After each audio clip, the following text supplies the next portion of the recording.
Good evening. This is a quick introduction to financial aid.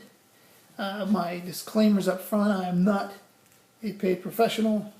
I worked in admissions and financial aid for over a decade at 3 different institutions, primarily though on the admissions side, but I did deal quite a bit with financial aid at a private institution. So this is not meant to be any legal or financial advice. This is just an overview from somebody who's been through this with thousands and thousands of students at the undergraduate level.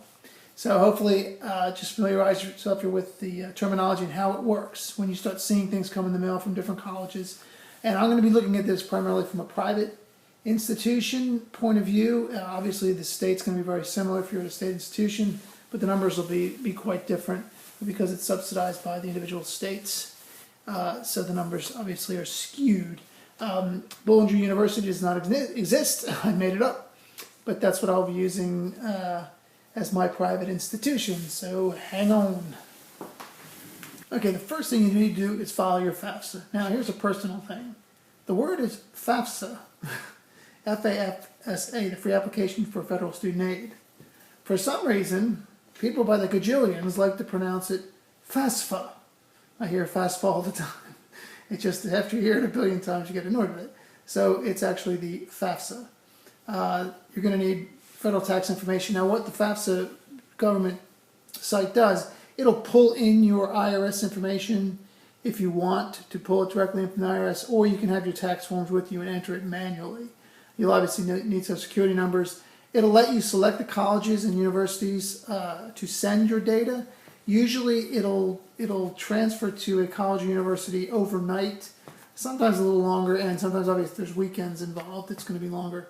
But if you get everything and it's completed and you get a response back saying, hey, you've done this correctly, it will then forward that information overnight to the colleges that you select. And as you go through the FAFSA, we're not going to go through it here, you'll see a page that's, you put in the town where the college is, and you get a list of colleges in that town. You just choose that one and it move it over into the send column, and it'll send it to all the colleges you want. All right, and there's the site. It's fafsa.ed.government. Obviously gov, it's the government-run federal clearinghouse for all that. Okay, here's a typical financial aid package you get, in this case again from Bollinger University. You see things there. There's an academic scholarship or Bollinger University academic and the Pell Grant. Something called the Connecticut Empowerment Scholarship. You might see something like that from your state or locale. Bearcat, the Bollinger Bearcats, the Bearcat Special Grant, something you'll see. These are the sorts of things you'll see. Then you'll see subsidized and unsubsidized loans, and we'll talk about those in a second. And then you might see something like an individual name or a county or something, scholarship as well, that's tossed in there. And again, you see the total, their package there is they're going to send you and say, we're offering you $26,000 in these different payment schemes to come to our private school. Okay, just a quick overview. You can freeze this and read it for yourself. The difference between the subsidized and unsubsidized loan primarily has to do with the interest. If it's subsidized, that means the Department of Education is paying the interest on it while you're in school. And you have to remember this is all while you're actively being educated. If you leave school, but either through graduation or say, I don't want to go anymore, 6 months later they're going to come after you and start looking for money. And again, you just have to read all the fine print on the subsidized and unsubsidized loans. The school does this because the money's going to go to the school, and so that's what they deal with it through the FAFSA program. And you can read the details there. So I'm leaving it up and I'm chatting just so you have time to read it, but you can always just freeze this. Okay, now this is what the university would send you, or the college. They would say, here's how our costs. Our costs are $35,000 a year. These are all just rounded off, made up numbers. So, but they'll say because tuition is $22,000, your books and supplies. Now, one of the things that's also slightly annoying after doing this for many, many years, was people coming up and saying, what's the cost of tuition for your school? Well, I know what they mean. They mean, what does it cost to go there per year? But tuition is actually a specific thing that has to do with the education part of things. where you have the books and supplies. You have fees. Now, fees can vary. There might be additional fees if you take a specific art class, you take some kind of activity class or kayaking, and there's additional fees that go with that. Those are added on later, but we're just going to say basic fees are sort of an athletic fee, so you can go to games for free. Whenever I say students get to go to games for free, well, you paid a fee to do that. If you have any recreational facilities on campus, anything you do on campus that is supposedly free for a student, there's a fee. Now, you get a breakdown of those fees elsewhere. Whatever, every school is different. So, but when they give you this big picture, they give you the big picture of your tuition is a certain amount per year. Your books and supplies will be about that per year. Your fees, and of course your room and meal plan. There also may be an itemized list here, and there may be some variables, like you can get a private room, it's going to cost you more. You can get apartment style, which costs you more. Sometimes upperclassmen have more choices with dorms, and freshmen really don't have a choice. Depends on the institution. Also, meal plans are sometimes, you can get a 15 meal plan or a 21 meal plan, which is 3 meals a day, 7 days a week. Or if you don't plan on eating that much, or some students like to sleep in, they don't eat breakfast, or they don't eat dinner, or whatever, you can get a lower plan. Every school does it differently. Small privates, generally, you don't have a lot of choice. There's one plan for every student, one size fits all. If you go to a large institution, they may have several plans from which to choose. And as you go through, like juniors and seniors, you may not be required to be on the meal plan. So they may allow you to be on some sort of combination, 10 meals in the dining hall plus $300 of blah, blah, blah, whatever. You can use it anywhere on campus at any of the dining facilities all over campus. Every college is now a resort town, so they all have multiple dining options, or most of them do, particularly the larger ones. So anyway, this is a basic room board plan. Your basic fees, your books and supplies, and your tuition. So your standard cost per year is to be about $35,000 for this particular institution. It's a good price, by the way. Okay, so here's your balance. It's $35,000 a year, and we saw that your financial aid offer was $26,000 a year. So that leaves you a balance of $9,000. This is what you'll be responsible for after well, you're also responsible for the loans, but that's through the FAFSA program. That's all handled by the school. This is what's left over that's not handled by the school or by FAFSA is $9,000. Well, where do I get $9,000? Okay, let's go back to the financial aid package for a second, because I want to talk about this. I've highlighted in red, this is money the college gets. They get the Pell Grant. They get, if your state has some program, they have an empowerment scholarship or something, scholars from your state, they get that money.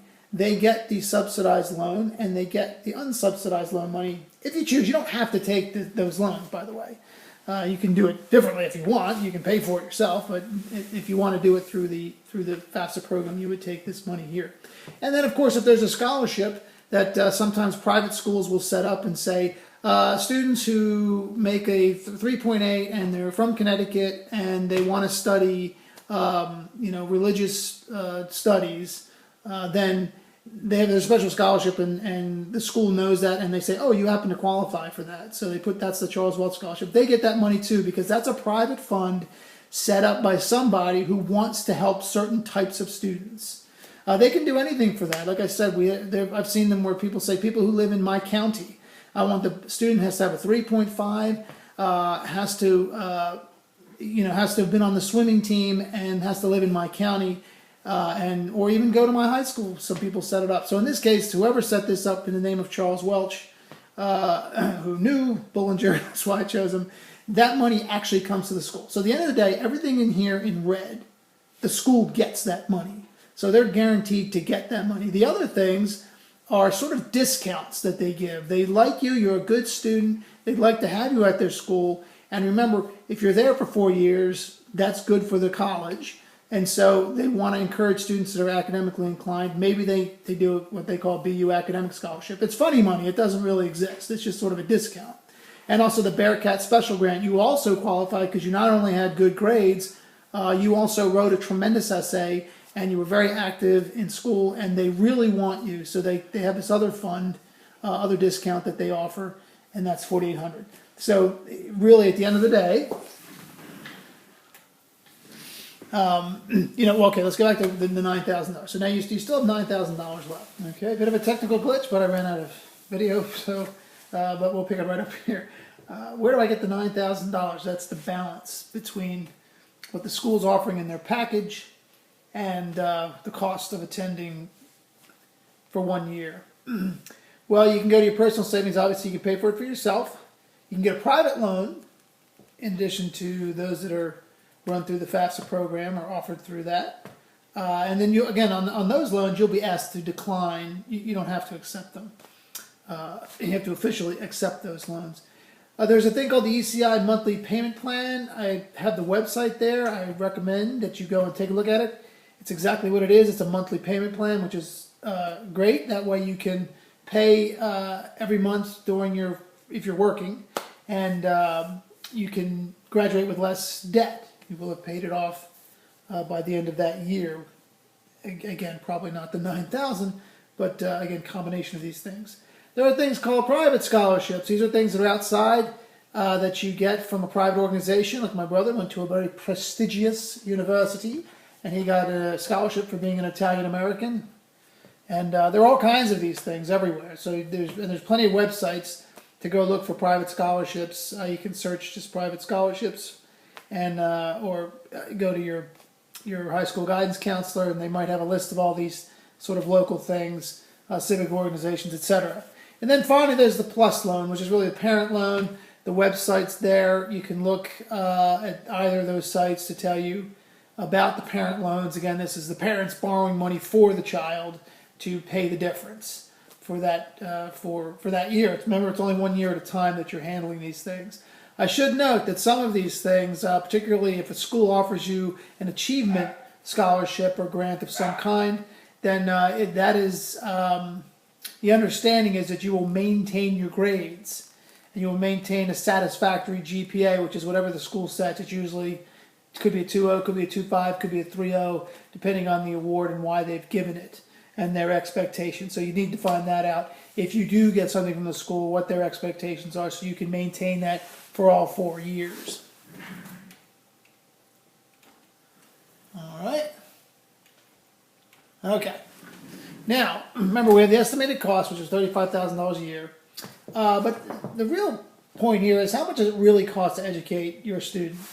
You have to pay faculty and staff, you have facilities, you have all the benefits, you have to feed and house, you have to pay for water, energy, everything you have to do at home.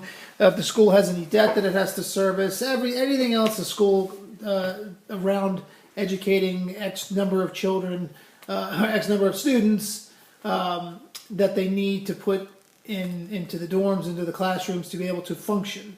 And let's say that number comes out to about $22,000. Now that's just breaking even. This isn't the school ripping you off saying, hey, it's only $22,000, because the school does need extra money. If the school wants to grow, if they want to get additional faculty, if they want to upgrade facilities, if they want investments. So the school does need more than the $22,000, but they know that they're not stupid. At the end of the day, we do the math and we figure out the minimum we need is $22,000 to sort of break even on a student. Sometimes the schools actually lose money. So if you give somebody a full-ride scholarship, obviously you're paying for everything, but there's a benefit to the school for that. We want excellent students or athletes or whatever it happens to be. So anyway, when all is said and done, we want to at least be at that break-even point, get a little bit more, so the opportunity for the school to grow and that sort of thing. And really, the $35,000 figure is based on some sort of reality. It would be nice if we can function at our highest level at that number. But again, when you look at this, $35,000 what is the stated cost. It costs us $22,000 to educate the student. The cost of the school minus the package that we offered, we saw that there was $9,000 difference. And so the package we know would come to the university is $15,200. So we're really trying to work with that $15,000 that we would get, and we're going to do our best to get that student to get it over 22. So if we do get the 9, remember some of that funny money is just a discount.